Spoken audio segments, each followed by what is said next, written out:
It was 11:51 on a Tuesday night. The house was silent, the only light coming from the cool glow of my monitor as I finalized a complex data set. Then my phone buzzed against the desk. It was a text from my mother, Angela. There was no greeting, no question, just a notification. We have reviewed the household budget.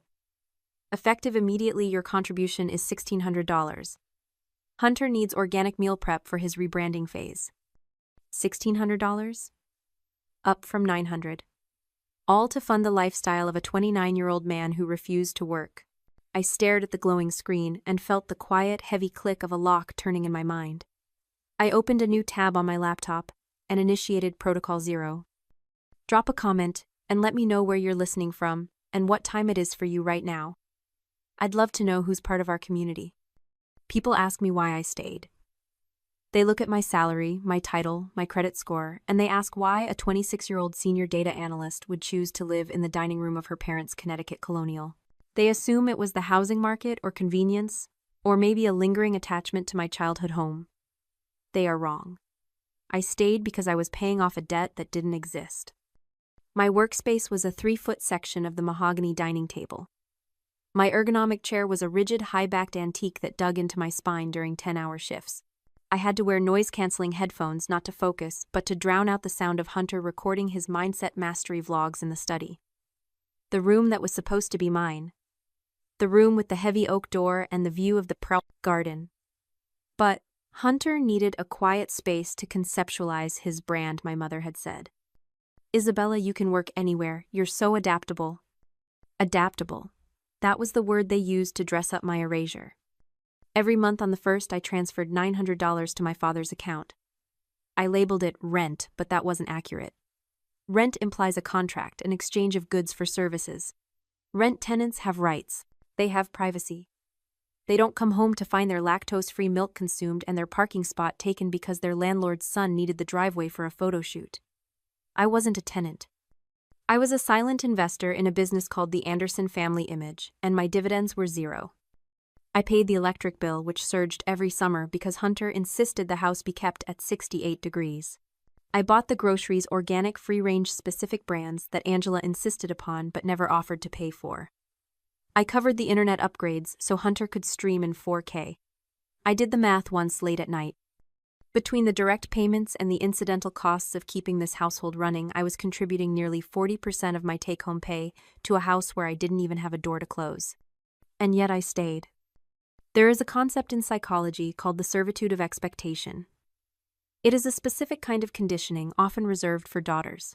We are taught from the moment we can walk that our value is inextricably tied to our utility. We are not loved for who we are. We are loved for what we provide, the peace we keep, the burdens we shoulder, the checks we write. I believed that if I just paid enough, if I was quiet enough, if I made their lives easy enough, I would eventually earn the right to be seen.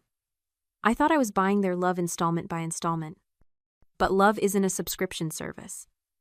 And looking around that perfectly curated dining room with its dust-free surfaces and stifling silence, I realized I wasn't paying rent. I was paying a penalty for existing. I was funding the very cage that kept me small. Hunter was the golden child, the one whose mere presence was celebrated as a gift. I was the utility player, the one you only noticed when the service stopped working. The house was quiet that Tuesday evening, but it wasn't peaceful. It was the heavy pressurized silence of a submarine diving too deep. I could hear the hum of the refrigerator I had paid to repair last month. I could hear the faint murmur of the television in the living room where my parents were watching a show I had paid the subscription for. And I sat there in the dining room, realizing that I had become a ghost in the only home I had ever known. Invisible until the moment they needed to reach into my pocket. Wednesday began with the kind of small, calculated cruelty that my family specialized in. At 10 in the morning, I was presenting a quarterly data review to my department head via Zoom. It was a high-stakes call, one that could determine my trajectory for the next fiscal year. I had the background blurred, my headset on, my voice steady, as I explained the efficiency projections. Then the front door slammed open. Hunter stormed into the hallway, his voice booming as he shouted into his own phone, something about brand synergy and missed opportunities. He didn't just walk past, he stopped right behind me in the frame of my camera and started gesturing wildly. Hunter, I whispered, muted, waving him away. I'm on a call. He didn't even look at me. He just leaned down right into my camera and said, "Move your car. I need the driveway light for a story, now." My boss stopped talking mid-sentence. My face burned. I apologized, muted my video, and ran to move my sedan to the street so Hunter could film a 30-second clip about productivity hacks. When I came back, the meeting was over. My boss sent an email suggesting we reschedule when I had a more professional environment. That evening, the air in the house was thick enough to choke on. I came downstairs to find my parents, Angela and Edward, waiting at the dining table, my desk. They were sitting with perfect posture, hands folded like a disciplinary committee. Hunter was lounging on the sofa in the next room, scrolling on his phone, but I knew he was listening. "We need to talk about your contribution," my mother said.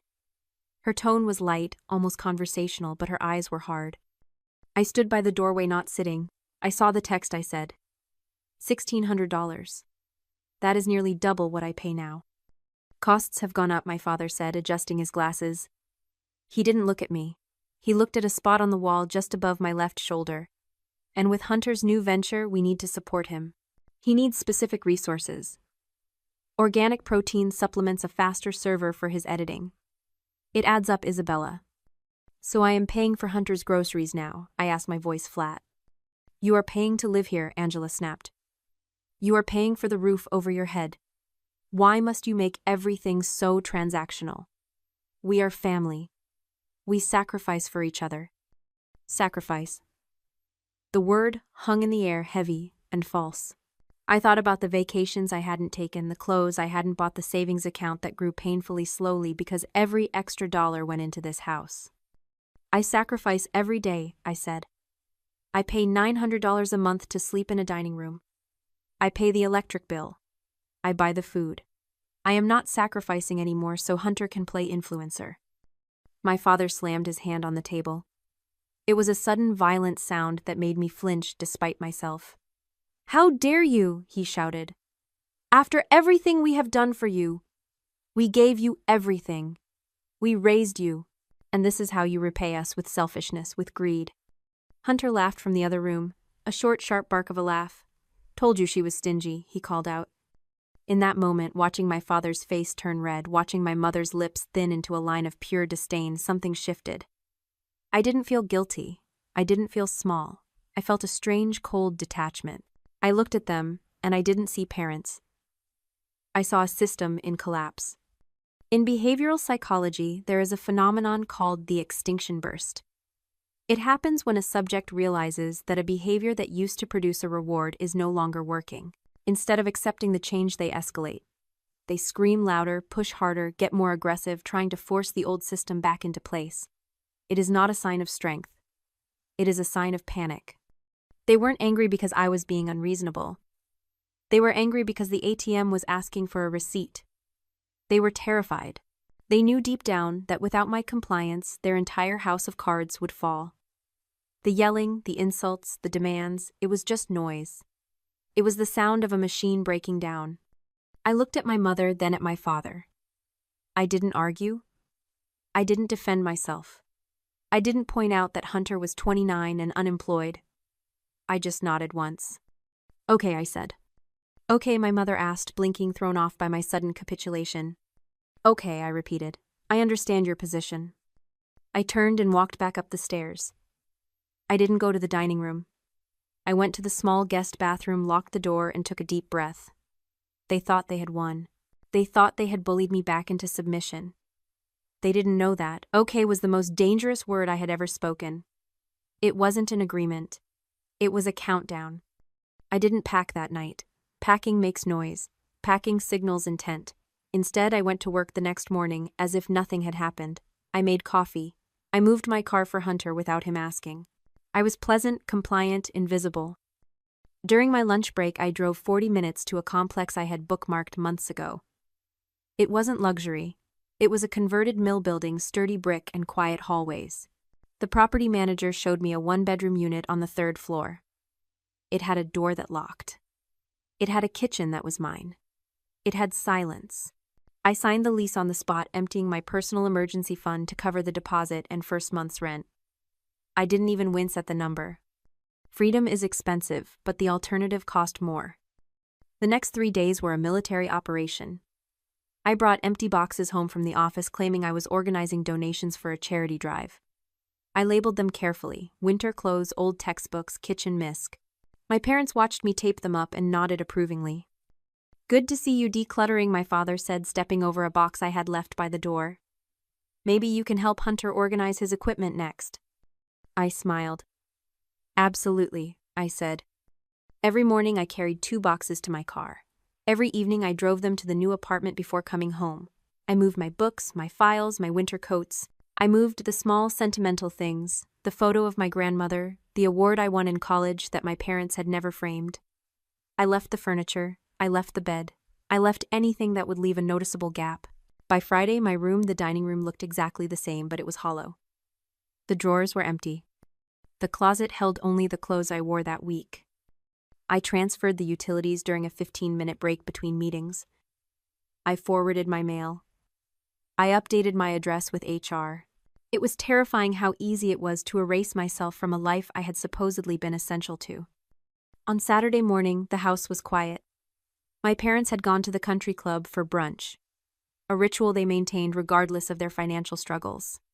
Hunter was asleep, recovering from a late night of networking. I packed the last items into my laptop bag.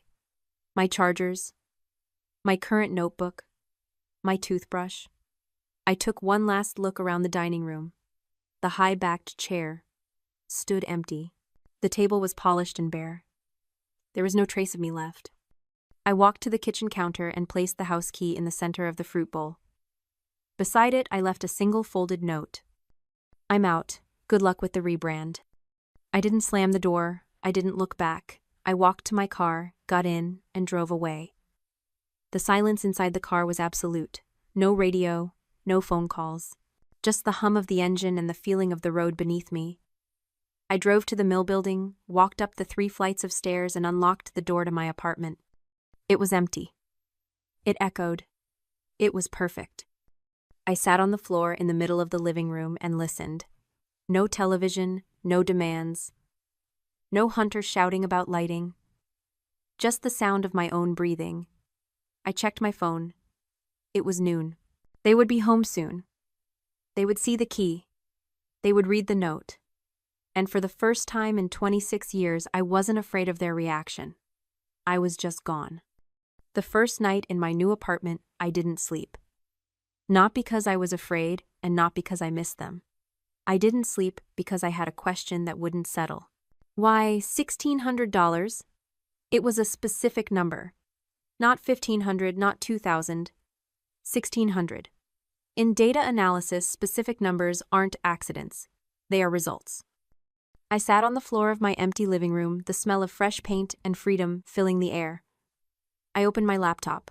I logged into my bank portals, my credit monitoring services, and the shared family cloud drive I still had access to because, of course, I was the one who managed the passwords. I did what I do best. I ran the numbers. I started building a spreadsheet. I titled it The Ledger. In column A, I listed every financial contribution I had made over the last 4 years. Rent, utilities, groceries, emergency repairs, the loans to Hunter that were never repaid. In column B, I listed the return on investment, the emotional support, the gratitude, the safety. Column B remained entirely blank. There is a concept I call the balance sheet of love. We are taught that family is not a transaction, that love shouldn't be measured in dollars and cents. But that is a lie told by the people doing the taking. When one side gives everything, money, labor, sanity, and the other side gives nothing but demands, that isn't a relationship. It is embezzlement. I looked at the totals on my screen. I wasn't just a daughter. I was a nonprofit organization, and my parents were the corrupt board of directors draining the endowment. But the math still didn't add up. Even with Hunter's unemployment, my father's pension, and my mother's part-time income should have covered the base mortgage. They didn't need my $1,600 to survive. They needed it for something else. I dug deeper. I pulled my full credit report, something I hadn't done in 2 years, because my score was always perfect.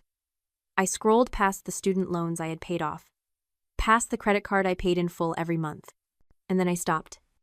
There, listed under secured loans, was a line item I didn't recognize. Second mortgage, home equity line of credit. Opened 3 years ago. Co-signatory Isabella Anderson. I stared at the screen. I hadn't signed a mortgage 3 years ago. 3 years ago, I was working 80-hour weeks to secure my promotion. I clicked on the details. The loan amount was $60,000. The status was delinquent, 90 days past due. My blood ran cold. It wasn't the panic of a victim, it was the icy clarity of a forensic accountant finding the smoking gun. I accessed the digital loan documents through the bank's portal. The password was my mother's birthday, naturally. I downloaded the original application. There it was. My signature. Or rather, a shaky tracing paper version of my signature, dated on a day when I was at a conference in Boston. They had forged my name. They had taken out $60,000 of equity against the house using my credit score to secure the rate. But where did the money go? I cross-referenced the date of the loan with the family calendar. 3 years ago. That was the year Hunter took a sabbatical to find himself in Europe. Except looking at the withdrawal history, the money didn't go to airlines or hostels. It went to a law firm in Stamford. A firm specializing in criminal defense. I pieced it together in minutes. Hunter hadn't gone to Europe. Hunter had gotten into trouble, a DUI. Maybe fraud, something expensive enough to require a 5-figure settlement to keep quiet. My parents had bailed him out. They had mortgaged their home and my future to keep their golden child's record clean. And now the money was gone. The payments were 3 months behind. The bank was calling. That's why the rent hike. That's why the desperation. They didn't need organic meal prep. They needed $1,600 to cover the monthly vigorish on the debt they had stolen from me. I looked at the signature again. That jagged fake loop on the I. It wasn't just a financial crime.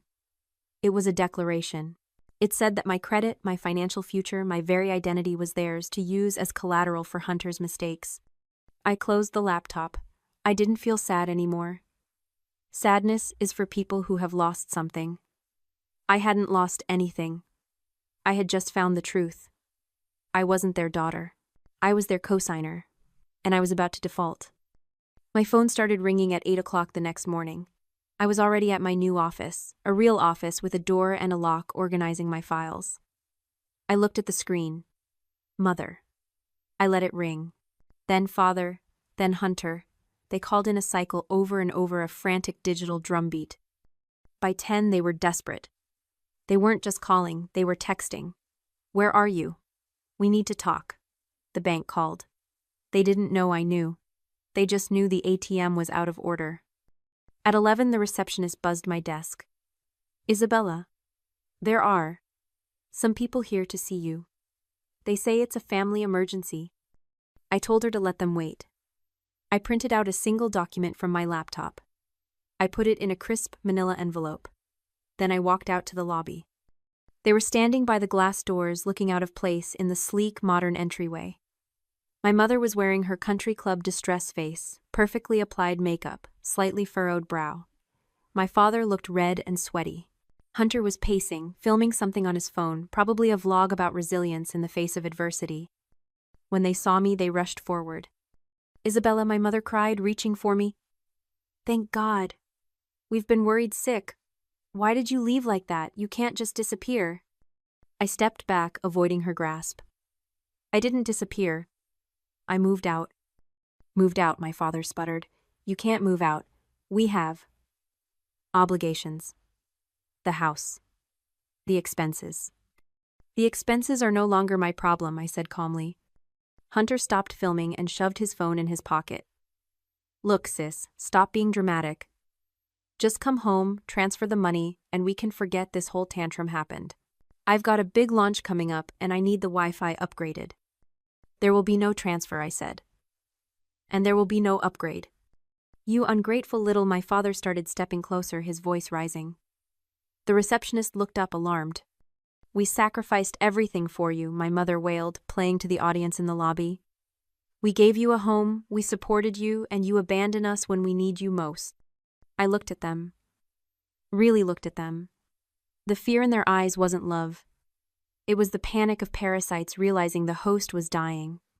You didn't support me, I said, my voice steady and loud enough for the room to hear. You stole from me. I handed the envelope to my father. He took it confused. "What is this?" "That," I said, "is a copy of the home equity line of credit application dated 3 years ago, the one with my forged signature." The color drained from his face so fast I thought he might faint. My mother gasped, her hand flying to her mouth. Hunter looked away suddenly, very interested in the floor. "I also included a copy of the police report I filed this morning," I continued. "Identity theft and fraud." The detective was very interested in the timeline, especially the part where the funds were used to pay a law firm in Stamford. "Isabella," my father whispered, his voice trembling. You called the police. On your own family?" "You stole $60,000 from me," I said. "You mortgaged my future to pay for Hunter's crimes. And then you tried to extort me for more to cover your tracks." "We were protecting the family," my mother hissed. "We had to Hunter. He has a future." "And I don't?" I asked. The question hung in the air, simple and devastating. They didn't answer. They couldn't. "I am not your retirement plan," I said. "I am not your ATM. And I am certainly not your cosigner. The police have the evidence. The bank has been notified of the fraud. I suggest you get a lawyer. A real one this time." I turned around. "Isabella, wait," my mother screamed. "Please, we'll lose the house." I paused at the security door. I looked back at them one last time. 3 strangers standing in a lobby, holding the proof of their own destruction. "Then I guess you better start packing," I said. I swiped my badge. The door clicked open. I walked through and let it close behind me. The heavy thud of the latch engaging was the best sound I had ever heard. The leaves outside my window turned from green to gold and then to a stark, beautiful gray.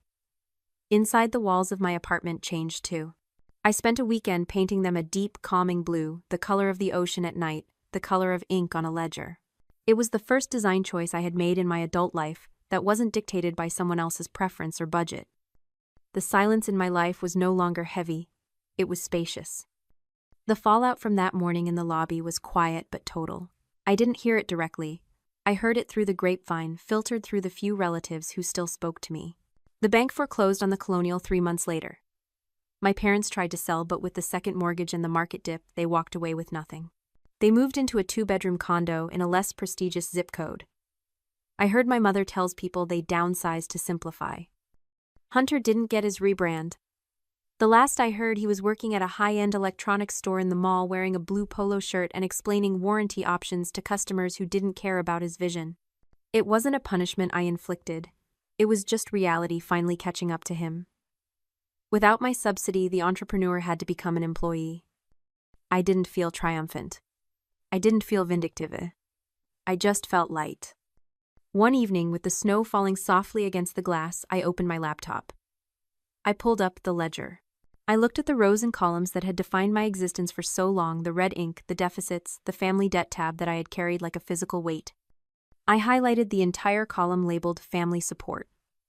I didn't archive it. I didn't save a backup. I hit delete. The numbers vanished. The total at the bottom recalculated, shifting from a deficit to a surplus. It was just pixels on a screen, but it felt like taking a breath after holding it for 26 years. We are often told that cutting off family is a failure, that it is an act of cruelty. But sometimes the most loving thing you can do is stop funding the dysfunction. By closing the Bank of Isabella, I forced them to finally face their own balance sheet. I forced them to live within their means emotionally and financially. Maybe they will learn. Maybe they won't. But that is no longer a variable in my equation. I realized then that self-worth isn't something you earn by overpaying. You can't buy your way into being loved. You can't lease respect. Self-worth is an asset you already own, and you have to protect it from anyone. Even the people who gave you life, who tries to treat it like a liquid asset. Breaking the cycle of financial abuse wasn't just about saving my credit score. It was the ultimate act of self-love. It was the moment I decided that my future was worth investing in. I closed the laptop. I walked to the window and looked out at the city lights. I was alone, but I wasn't lonely. I was solvent. I was safe. I was free. If you've ever had to audit your own family to save your sanity, share this story. You are not an ATM. You are a person.